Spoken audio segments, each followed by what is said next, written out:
Hey guys, Enslaved here, bringing another video today. In today's video, we were able to full clear Gnomeregan within 24 hours of Phase 2 launching. Before we start the video, only 1.6% of you are subscribed, so if you like the video, put a thumbs up and drop a subscribe please. Now a quick disclaimer, I went directly into this raid after I hit 40. I had no new runes equipped, I was low on gold so I was missing multiple consumables, and I was not running an optimal talent build. So these are the talents I would suggest.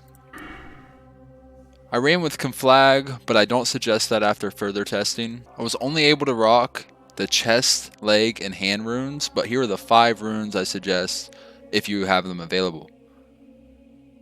Lastly, you want these consumables and both world buffs to pump maximum damage. Warlocks are shaping up to be amazing in Phase 2, and the upcoming kills we're going to be able to do some insane DPS and melt bosses. So let's get right into it.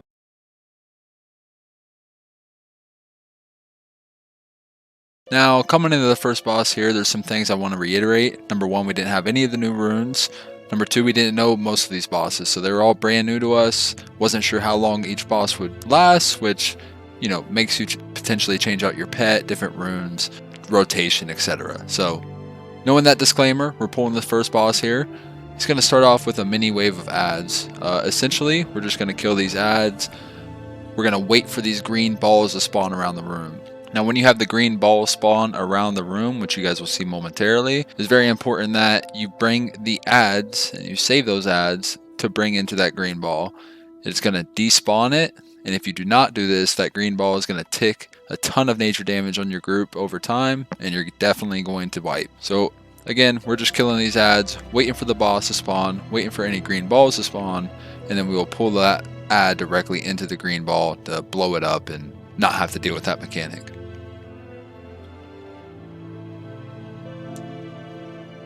Now I'm wanding here, as you saw, just to conserve mana. I'm essentially waiting for the boss to come out. We're not having any issues killing the adds right now. As you see, we're kind of just sitting here waiting. So I'm just trying to make sure I'm able to pump maximum damage into this boss once he's available.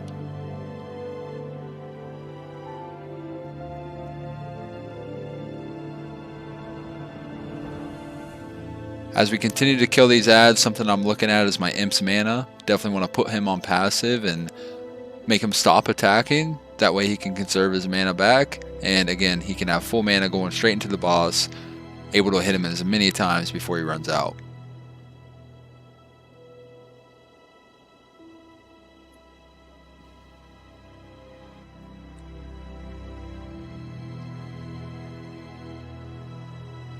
We just got a green ball to spawn, so we're going to be looking to pull that add into the green ball, blow it up, and then not have to deal with that mechanic of that constant ticking nature damage. And it kind of makes the boss trivial as soon as you're able to handle that. Really the only mechanic to really worry about on this fight, other than having an off tank the add on the boss, which you guys will see momentarily.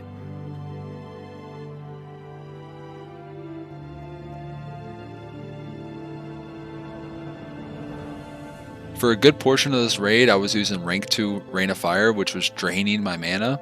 Once I realized this and realized that rank 1 also drops the Lake of Fire debuff, I started always rank 1 in Rain of Fire, which saved me a ton of mana.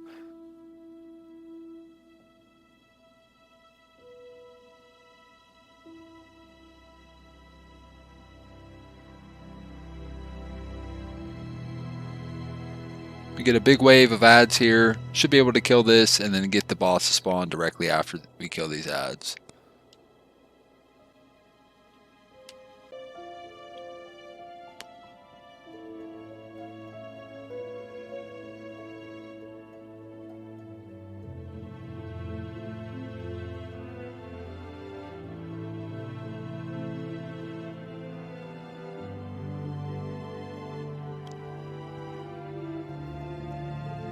Once the boss is spawned like so, we're going to start pumping maximum damage into him. Normal rotation as always. We always want to keep that Lake of Fire debuff down on him.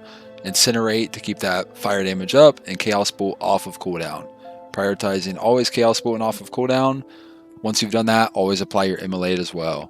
One thing we should have done here that we did not is we should have applied Curse of Elements. This makes him take 6% increased spell damage, and it's just something I overlooked because I came in here playing the game for 20 hours straight. I was pretty cooked by this point.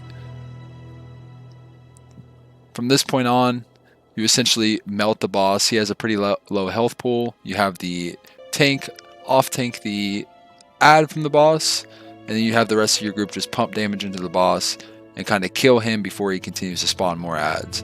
Once he does continue to spawn a ton of ads, you will get overwhelmed, so that is why we're trying to rush him. You could also go with a route where you kill the miniature ads, but it is more efficient to just kill the boss.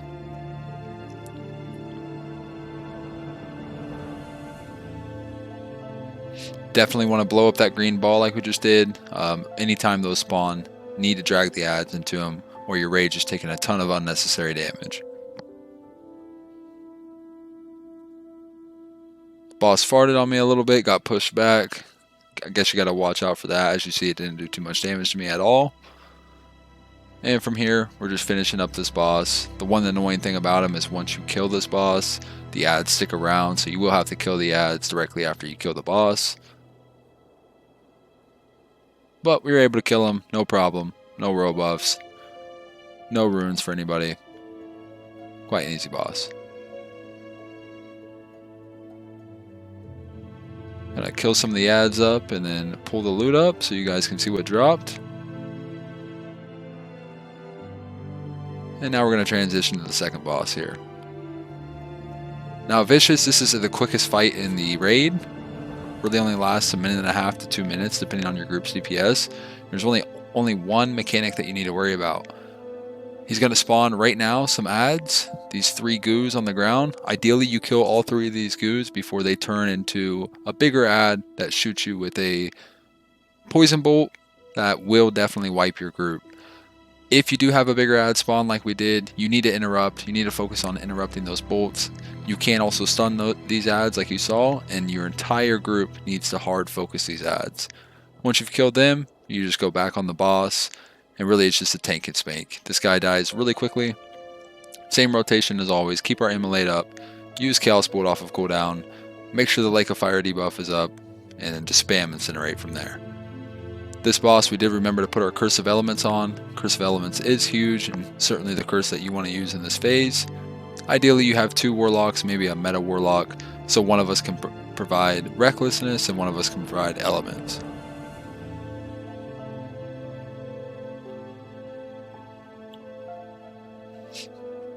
And again, to reiterate, these are our first progression kills. We came into these bosses pretty blind, not knowing the mechanics.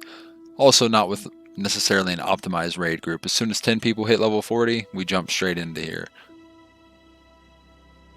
Kill the ads as they come out one more time. When they turn into the big dude, definitely hard focus them. And from here, we shouldn't have any more ads to deal with. We're just going to melt this boss. We ran into a lot of mana issues throughout this raid. But again, I was missing multiple consumables. I had no world buffs. I had no mana potions because I was dirt broke. And I was using rank 2 Rain of Fire, which was draining my mana a ton. On top of that, with these quicker fights, you can have a druid innervate you because your healers don't need it. So in the upcoming weeks and the more kills we get, Warlocks are really going to start shining on this boss with this quick fight.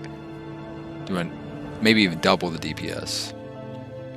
Moving on to the third boss here, he's up on the platform. This guy is pretty simple. We're going to pull him, normal damage rotation, etc. The only things we have to look out for is he does a pushback, and you guys will see that in a minute. He charges up his claw like he is right now.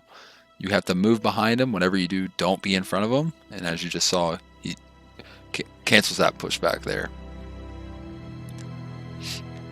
That is one of the 2 mechanics you need to watch out for on this boss. Other than that, there's some cogwheels that will spawn on the ground, rotate the room, and they'll hit you, they'll do damage, they'll also knock you, and potentially knock you off the platform. So basically, watch your feet, make sure you're not standing in front of the boss when you cast that, and other than that, pump maximum DPS into him. This boss, as well as many of the others in this raid, seem to be amazing for Warlock. Warlock is really going to start performing, and I wouldn't be surprised if it's the #1 spec overall in the game coming into this phase. Now, Warriors always take that reign, and they likely will scale with gear like they always do. But I am hopeful and optimistic on how well Warlock's going to perform this phase. So it's definitely pumping. No runes, no world buffs.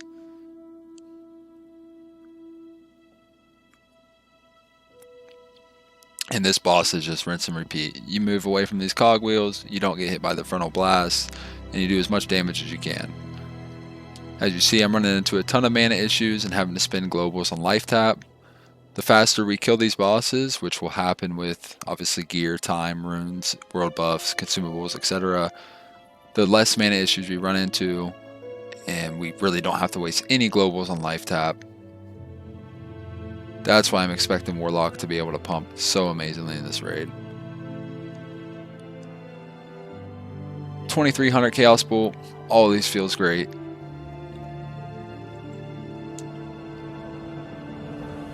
Boss at 15% health, we're going to kill him no problem.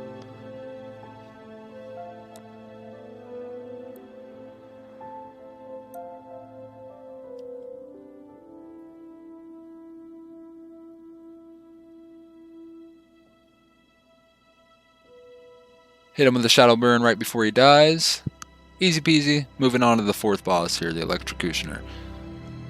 Now for this boss, there's two main mechanics you need to worry about. We had two range stat groups. He's going to cast what I will call that static arc right there. It targets an arrow on somebody, and the two closest people that stand on the guy near the arrow get hit with that static charge. You cannot get hit with two of those in a row, or you will get one shot and you will certainly die. So we just had a range group of 3 people and 3 people rotating. One group takes it, the other group steps back and takes it. He targets the farthest person away, so it is pretty easy to manage. The second mechanic you have to worry about is what you see in the melee group right now on our tank. He had that lightning up around him, surrounding him. Yep, right there. Anyone that gets that, if you're a melee, you just move over like that guy did. The other melee reorientate themselves, and you just make sure to not take that pulsing AoE damage. Those are really the only two mechanics of this boss fight. Certainly does do a lot of damage, but our healers are doing great. And from here we just tank and spank, normal rotation. Again, Warlocks, as you can see, really doing some amazing damage. Many things that we messed up here revolving our mana.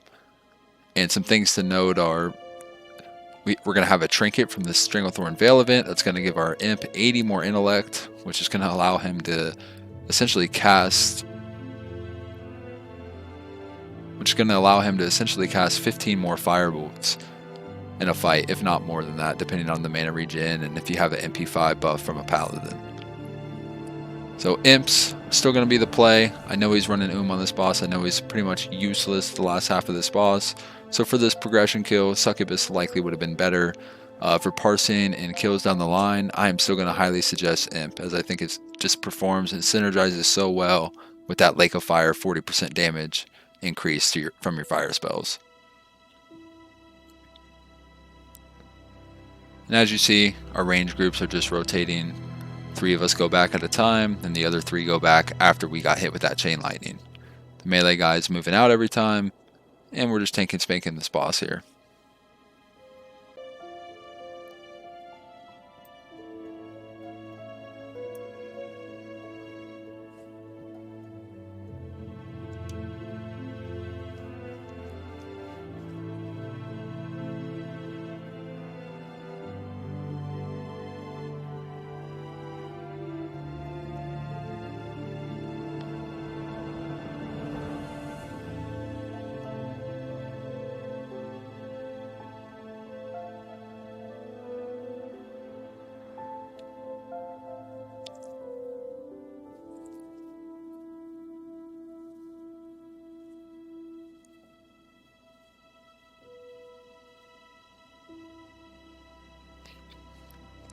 Last 10% of this boss here, same thing, trying to finish him off. One thing I want to note is don't really judge these damage meters too much and look at warriors, paladins, ferals freak out.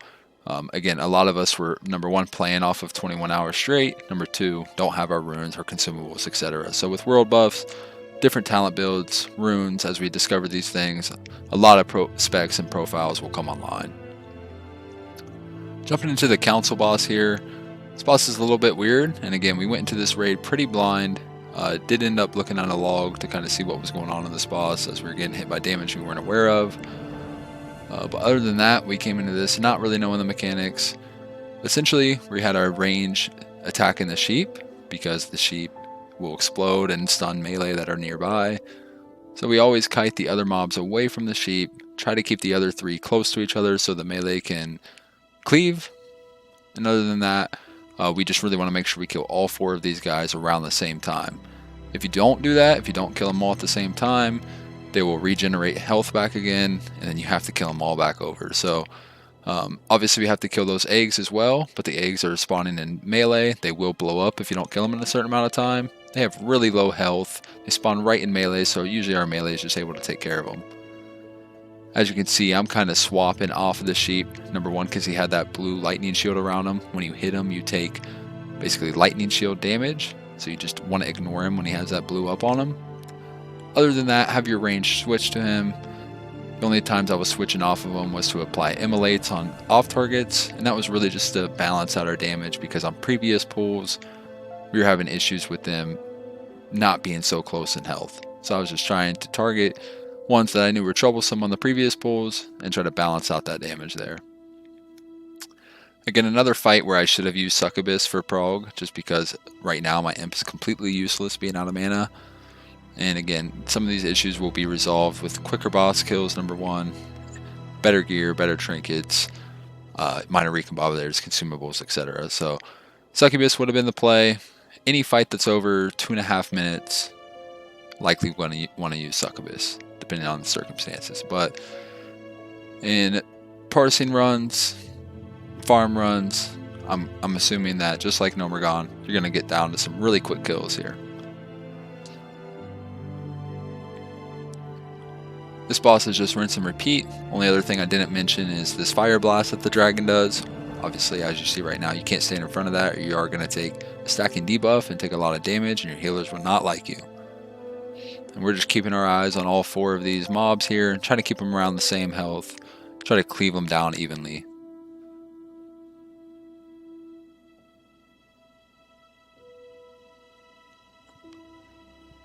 Arguably as well, you don't run the Lake of Fire rune in a progression kill like this, where it's taking several minutes to kill, because you just run out of mana so quick. Again, that can be offset with a couple things, and if we weren't using rank 2 Rain of Fire, which costs more than double the mana of rank 1. So I just wanted to throw that disclaimer out there. I think Lake of Fire is still worth using. You really can't pass up on a 40% increase to damage, even if you just use it in a burst scenario, not throughout the whole fight.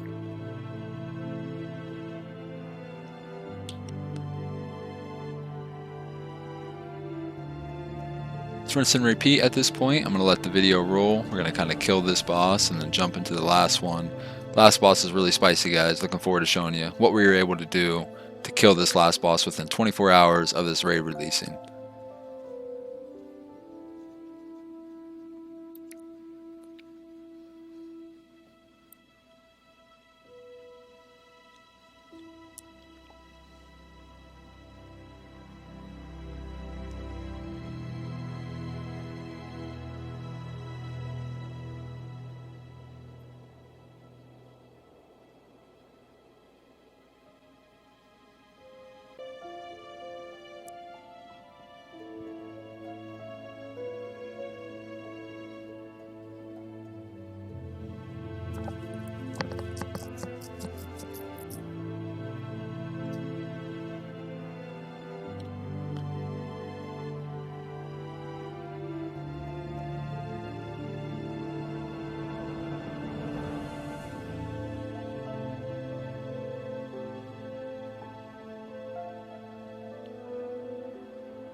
Alright, we got all 4 bosses really low at this point. We're coordinating in Discord right now, saying, hey, target square, target moon, whatever we need to target, making sure they all die at the same time. If they don't, they will see that self-repair right there. If that cast goes off, they will gain a significant amount of health back, and you'll essentially have to rinse and repeat that fight over and over. So that was the loot. And jumping straight into this last boss, one thing you'll notice right away is I'm in meta Warlock. Why am I playing meta on this boss? Well, that's where it gets really spicy here. In our previous pulls, before this pull, I was playing Destro. I was doing the same thing I was doing the entire raid. The issue with that is this boss has quite a few mechanics that we weren't prepared to handle correctly. Number one, the main reason that I am demo is because of these bombs that you see right here. So these 6 pillars around the room, one of them activates at a time, and the bombs start spewing out of them. What you do is you have your healers click on the button on each pillar to make it stop spawning bombs. It deals damage to your healer, but it also regens their mana. So for this fight, we had 3 healers. We just rotated them. So one healer would go and click the button, the next healer would be assigned to click the next one, etc. As soon as one of these mouths open, I'm looking to just kill these bombs directly out of the air. On our previous pulls, we continued to wipe because we were getting overwhelmed with bombs, trying to have our hunter do the killing. Since they have a 2-second arrow cast time, or at least our hunter did, and sometimes weren't able to one-shot these mobs, we would have these bombs just kind of bug out and instantly explode on our healers, even though they're not directly on top of the bomb, and it was causing many wipes and frustration. So this was literally the first pull we tried with me as a meta warlock, and we were able to kill it in that first pull we did. So it did make a significant difference. There's definitely different ways that you can handle this boss. There's been many groups that have killed it without a meta warlock, but you really just want a person dedicated to one-shotting these bombs, not allowing them to be a problem to your group. Other than that, he's doing this flame charge on our tanks here. As you can see, our tanks are kiting it from left to right. They absolutely have to kite it from left to right, or they will just take a stacking debuff and take unhealable damage. My main focus, my main job on this boss is to instantly turn and kill all these bombs when they spawn. I'm not really worried about DPSing. I'm DPSing the boss when I can, but at this point I'm really focused on just killing this boss. We don't really care about the DPS. This boss can last 12 minutes if it wants to. We're really just worried on getting the kill, making sure our healers don't run out of mana, right, and not getting overwhelmed with bombs or getting killed by mechanics we shouldn't be getting killed by. In this phase, something we were confused about as well, that we wiped to a couple of times, is the one-shot mechanic. So he's going to have a stacking debuff that you'll see here in just a minute that's going to slow your movement speed. Once you get frozen or you have 10 stacks of that debuff, he'll do a pulsing AoE he will do a pulsing AoE throughout the boss fight, just like he just did right there. If anyone has 10 stacks of that debuff or is frozen, it just one-shots the entire group. So to counter that, you just have your priest dispel anyone that's getting close to 10 stacks, really dispel anyone that's getting 6 stacks or over. You can also have a paladin Hand of Freedom, it'll dispel the stacks as well.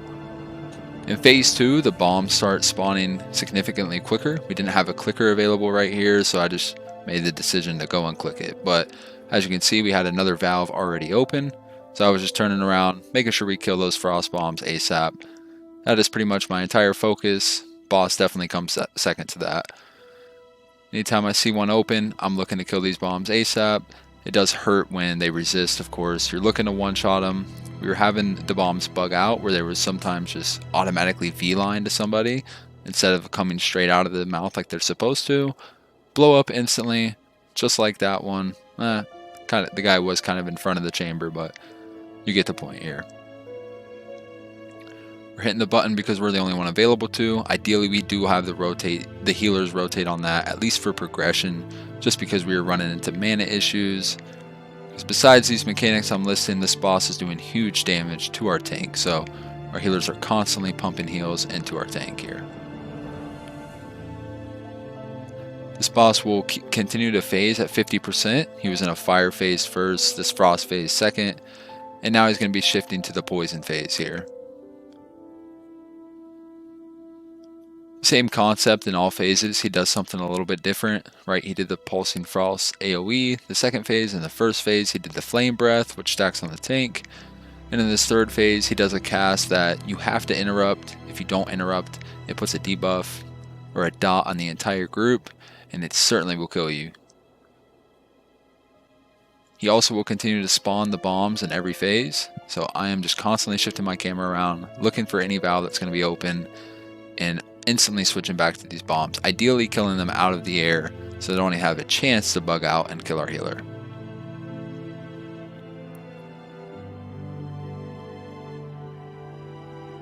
It's not necessarily my go-to or my forte to play some meta Warlock, but you have to be willing to sacrifice what you can do to really help your team, help get the kill and secure the kill here.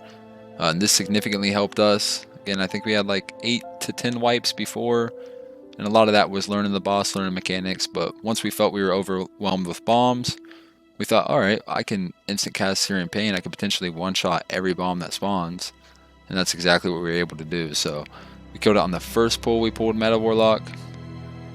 We'll just continue to reiterate that because it makes a huge difference on this boss if you have a Warlock available.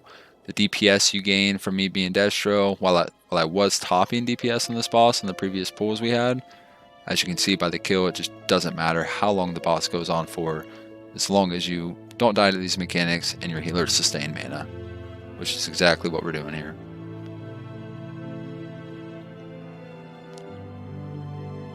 At times you'll have a couple of these valves open at the same time, especially if you don't have mages in your group that are, easily able to get to the buttons. So I do end up calling for help very rarely to kill these bombs. Other than that, your Meta Warlock is pretty much able to solo the bombs, even in overwhelming situations here.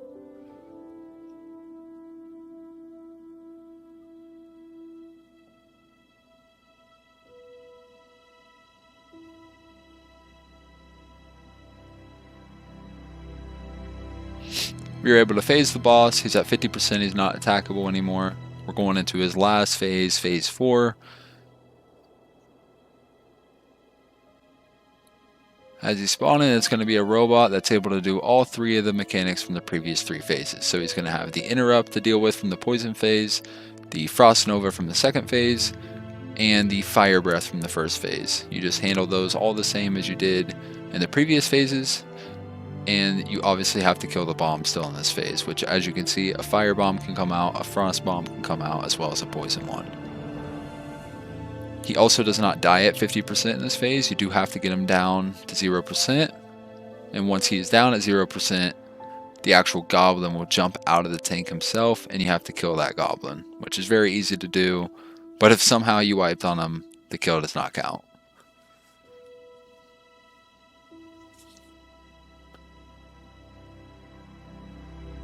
Again, at this point, we're just really hyped that we're going to be able to kill this boss. I'm making sure I don't screw my group by doing my job and making sure I look at these bombs continuously and switch on the dot. Not wasting any time here.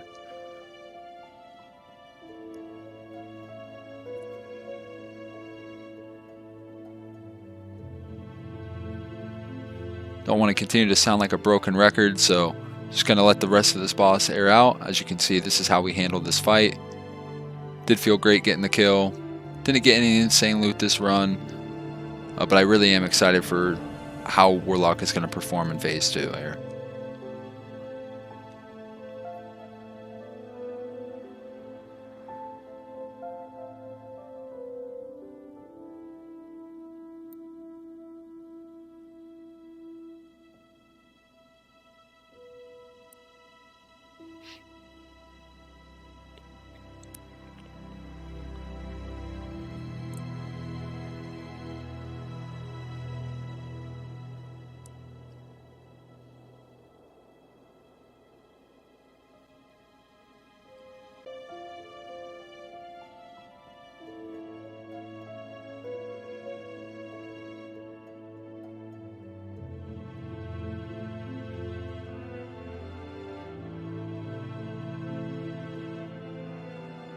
Killed these last couple of bombs here.